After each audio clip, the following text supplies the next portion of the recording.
כשאני לוקח תסקית, אני אומר, כן, תסקית, כמו עקדת יצחק, כל פעם מתרגש מחדש מהעוצמות האדירות של הדבר הזה שנכתב לפני 3,500, 3,600 שנה, ועדיין, איך שהוא נכתב, כמו שהוא נכתב, עם מי שערך את זה, הגיבור שערך את זה, אני כל פעם נופל ואומר, יא אללה, we wrote a book, or they wrote a book, או דבר כזה. בואו נראה.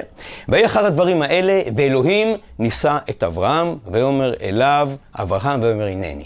אוקיי? הפתיח הזה הוא פתיח מבטיח. בואו נשתלם כרגע אנחנו מכירים, לא מכירים, אתה שומע דבר כזה, אתה רוצה לשמוע הלאה, זה המקצוע שלנו, איך אנחנו עושים את הטיזר, במקרה שלנו את האיר קצ'ר, איך אנחנו תופסים את האוזן ומשאירים אותי שם, אוקיי? הקהל שלנו הרבה יותר חכם, הרבה יותר מנוסה, והרבה יותר סלקטיבי.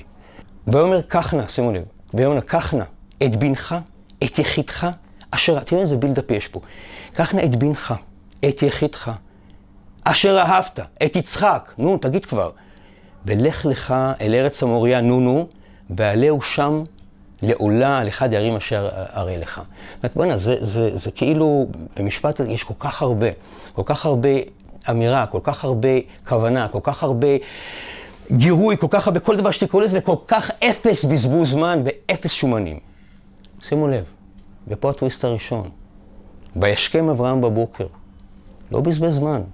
מה מספור? אברהם אמר, אלוהים, למה? ככה, אני איש זקן, יש לי... שום דבר.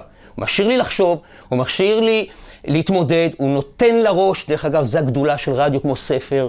איזה כיף זה שאני מדמיין את האברהם שלי, כל אחד פה, אני בטוח, יש לו את האברהם שלו בראש. כולנו רואים את האיש עם הזקן, אבל כל אחד פחות או יותר יודע איך יצחק נראה אצלו, ואיך אברהם נראה אצלו. זו הגדולה של המילה הכתובה, זו הגדולה של היכולת האודיופונית, זו הגדולה שבאמת כשאתה בא ואתה עושה תסקית טוב ברדיו, אז זה עושה את העבודה בענק, אוקיי? וישכם אברהם בבוקר, לא בזבז זמן, לא סיפר לי סיפורים, לא אברהם צרח, לא אברהם מתמוטט, לא אברהם נתן לי לחשוב ולהבין ולכאוב, למרות שאין פה שום דבר שהוא מדבר על כאב.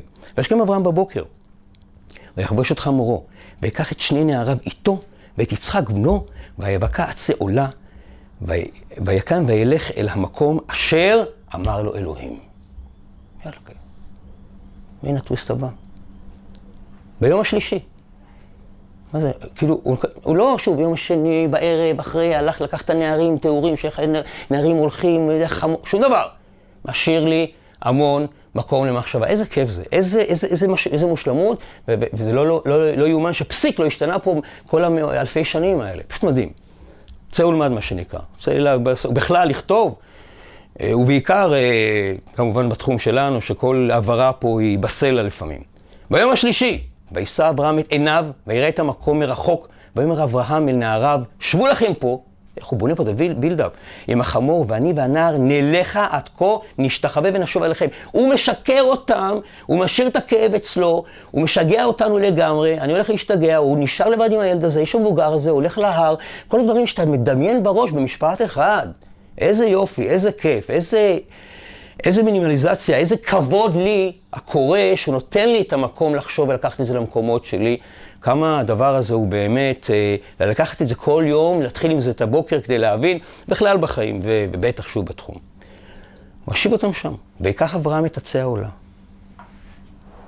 וישם על יצחק בנו, ויקח בידו את האש, הוא מתחיל לבנות לנו פה את הקליימקס, את הגרנד פינאלי.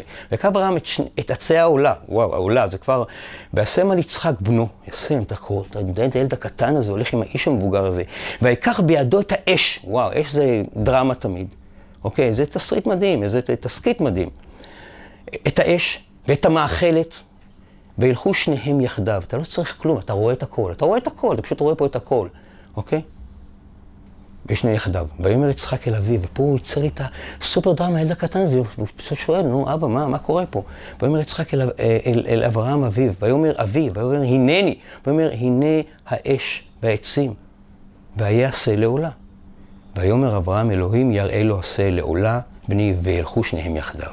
אופה, ואז אנחנו מגיעים, מה שנקרא, לשיא, ויבואו אל המקום אשר אמר לו אלוהים, ויבן שם אברהם את המזבח, ויערוך עליך, הוא בונה לי את זה, הוא קורע אותי מבפנים עד שהוא בסוף, ויערוך את העצים, ויעקוד את יצחק בנו, וישם אותו על המזבח ממעל לעצים, וישלח אברהם את ידו, ויקח את המאכלת, אני כבר לא עומד בזה, לשחוט, לא סתם, לשחוט את בנו, ויקרא אליו מלאך אלוהים מן השמיים, ואומר, אברהם, אברהם, פעמיים, אברהם לא שומע, אברהם כבר היה שם, אברהם כבר גמר אותו.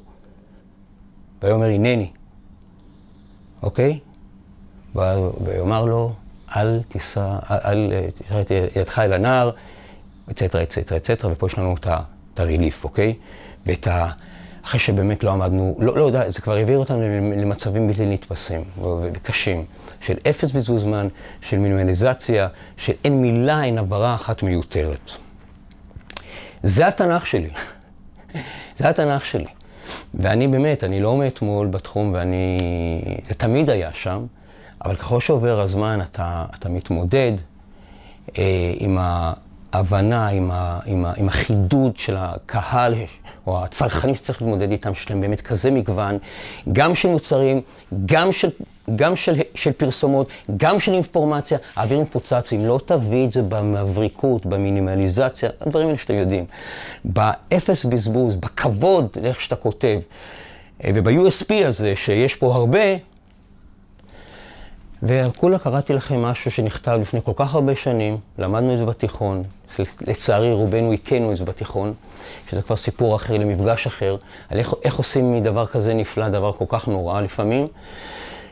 אבל כשאתה קורא את זה טיפה קצת יותר מהמקומות שלנו, או של אדם בוגר יותר, או מבין יותר, או מודע יותר, אז אתה מבין כמה אנחנו בעצם צריכים רק את המילה, את ההוק, את הרעיון, את הסטורי, ותן לי כבוד, אל תבלבל לי את המוח סתם.